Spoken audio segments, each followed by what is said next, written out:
ሀንቾ ወደ ተወለደችበት ሀገር ደሴ ልገባ ነው። የተወለድኩበት ሀገሬ ናፈቀኝ፣ በዛውም ይዤ ልሂድና ሀገሬንም አይቼ እመለሳለሁ አለችው። አፈቅርሻለሁኝ፣ እኔ አንቺን ብዬ ነው አዲስ አበባ ድረስ የመጣሁት። ሁሉንም ነገር ደሴ ስንገባ እናወራዋለን ብላ ሀንቾ ወደ ደሴ ሄደች። ሀና ወደ ደሴ በመሄዷ ሙሉ ቤተሰብ ደስተኛም ፈቃደኛም አልነበሩም። ከዚህ ቤት እስከምወጭ ድረስ እንጂ አንቺ እኛን እኮ አትፈልጊንም አለቻት ሰላም። በጣም ደነገጠች። እንዴት እንደዚህ ያለ ቃል ትጠቀሚያለች? እኔ የምውለው የማድረው እናንተ ጋር ነው። ከእናንተ ውጭ እንግዳ ማን አለኝ? ይህን ቃል እንዴት ተይታመተሽ ልትጠቀሚ ቻልሽ? ብላ ፈጥጥ አደረገቻት። ሰላም ጤና ይስጥልኝ ውድና የተከበራችሁ የቻናል ቤተሰቦች እንዴት ናችሁ? ደህና ናችሁ ወይ? ለዚህ ለቻናል አዲስ ሆናችሁ ሰብስክራይብ አድርጉ። እንግዲህ ሀና ከብዙ አመታት በኋላ ወደ ሀገሯ ወደ ደሴ ልትሄድ ነው። ወደ ደሴ የምትሄድበት ምክንያት አንዳንድ ነገሮችን የምታስጭናቸውና እንዲሁም ደግሞ በአካባቢዋ የሀገሮቿን ሰዎች ለማየት ነው የመጣችው። ለመኖር ካይሆን አንዳንድ ነገሮችን ለማስተካከል እንደሆነ የገዛችውን ቤት በራሷ ስም አድርጋ ለማስተካከል መሰለኝ ወደ ኮምቦልቻ የገባችው። እናም ያንን ነገሮችን እስክታስተካከል ድረስ ብቻዋን እንዳትሆን አንተ ጋር ሁን ብለው ነበር። ሀንቾ በመጨረሻ እኔ አልመለስም፣ ደሴ እናት ሀገሬ በጣም ናፍቆኛል፣ ስለዚህ ብቻሽን መሄድ ትችላለሽ አለቻት። ወይኔ እኔ እንዴት ነው ቆይማ ብቻዬን መሄድ የሚችለው ስጠይቅ አሁን ምን ብዬ መልሳለሁኝ? በማለት ሰራተኛዋ ደነገጠች።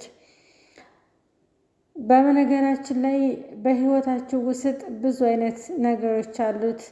እኔ ደግሞ ስለሚያመኝ በዚህ ካይሆን በዛኛው ነው የምጠቀመው አለቻት። ሰላምዬ አንቺ ደሴ የምትሄጂው ለምንድን ነው? ቆይኛ የበደልንሽ ነገር አለ? ያስከፋንሽ ነገር አለ? እንዴት ነው? ቆይማ እስከ ዛሬ ይህን አመት ሁላ ስትቀመጪ ወደ ሀገርሽ ገብተሽ የማታውቂውን አሁን ላይ እንዴት ወሰንሽ? እንዴትስ ወደ ሀገርሽ ልትገቢ ቻልሽ? በማለት በጥያቄ አፋጠጧት። ጥያቄውን ለመጠየቅ ቢፈክሩም ግን እሷ ፈቃደኛ አልነበረችም።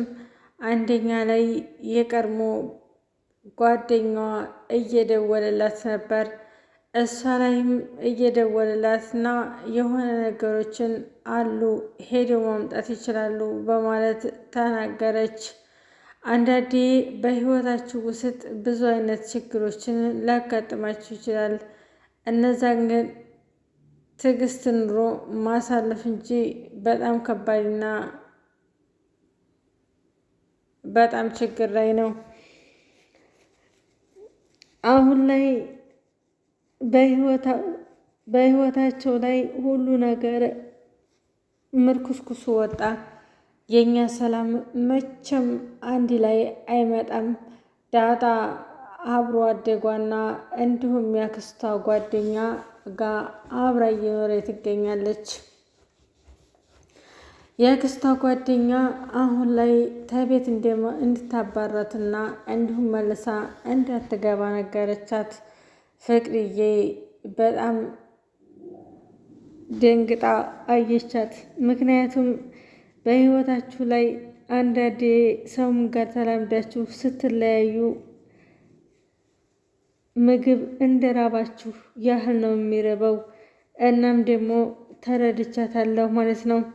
በህይወታችሁ ውስጥ ብዙ አይነት ከባድ ነገሮችን ቢሆኑ ማሳለፍ ግድ ነው። ምክንያቱም ነገሮች ከባድ ነገር ናቸው፣ ካልሆነ እሺ ብላችሁ መቀበል ያለ ነው በማለት በተናገረው ቪዲዮ ሁላችሁም እውነት ነው ስትሉ ነበር። እዚህ ላይ ግን በህይወታችሁ ላይ አንድ ሰው የሚወዳችሁና የሚያፈቅራችሁ ከሆነ በማንኛውም ሁኔታ ከእናንተ ተለጥሎ አይሄድም በማለት ሰላምዬ ለእናት አስረዳቻት። ሀሴት እስር ቤት ልንበሰብስ ነው፣ እስር ቤት እስከ ዛሬ ድረስ እስር ቤት ነን እና እኛ እስከመቼ እስር ቤት እንቆያለን? ብናመልጥና የሆነ ነገር ብንሰራ የተሻለ ነገር ይሆናል። እርግጥ የጠፋው ገንዘብ ለቢሮውም ቢሆን እንዲሁም ደግሞ እዚህም ለብዙ ነገሮችን ቢጠፋም አንደኛ ላይ ብዙ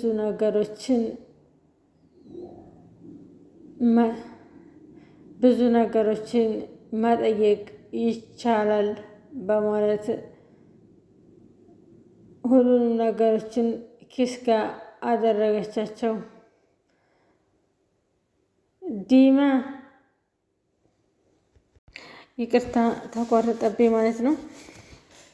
እናም በአሁኑ ሰዓት ላይ ደሴ የምሄድበት ምክንያት እኔ ላንተ ብዬ አይደለም፣ ሀገሬም ስለናፈቀኝ ሀገሬንም ለማየት ነው ብላ ገኒ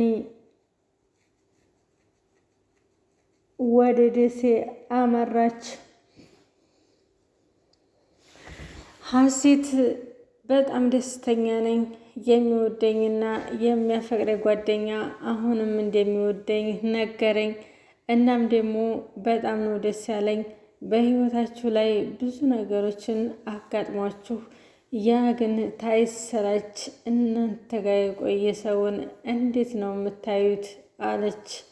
እውነት ነው በህይወታችሁ ውስጥ አብሮና ወይም ደግሞ የሆነ ቪዲዮ ነገር ስንሰራ ብዙ ሰዎች ታዩት። እንዴት ነው ይህን ነገር አይታችሁ ዝም የምትሉት? ይህ እንደሚሉ ስለምታውቅ አሁን ላይ ሰው ስለሌለ ጠጠረች።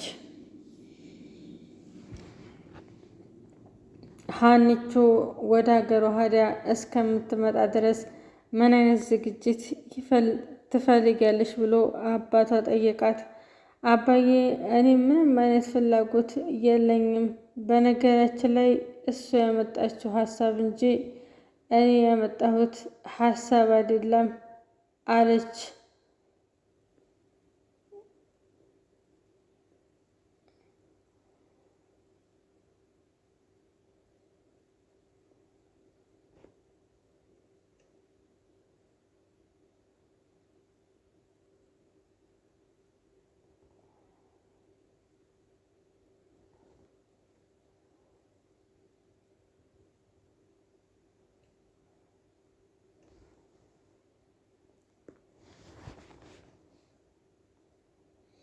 ሀሴት አሁን ላይ እኔ በጣም ደስተኛ ነኝ፣ የምወደውና የማፈቅረው ጓደኛ የመጣልኝ፣ እንዴት አዲስ አበባ ሙሉ ድረስ ሄዴ አሁን ይሄ ነገር ሊፈጠር እንዴት ቻለ የሚለውን ነገር በራሱ ቻናል አብራርቶላችሁ ይመጣል። በህይወታቸው ብዙ አይነት ነገሮችን ገጠመኝ አይተናል። እነዛን ገጠመኝ ደግሞ ብዙም ባይጥመንም ነገሮችን መሸኘት ስላለብን እንሸኛቸዋለን በማለት መለሰችላት።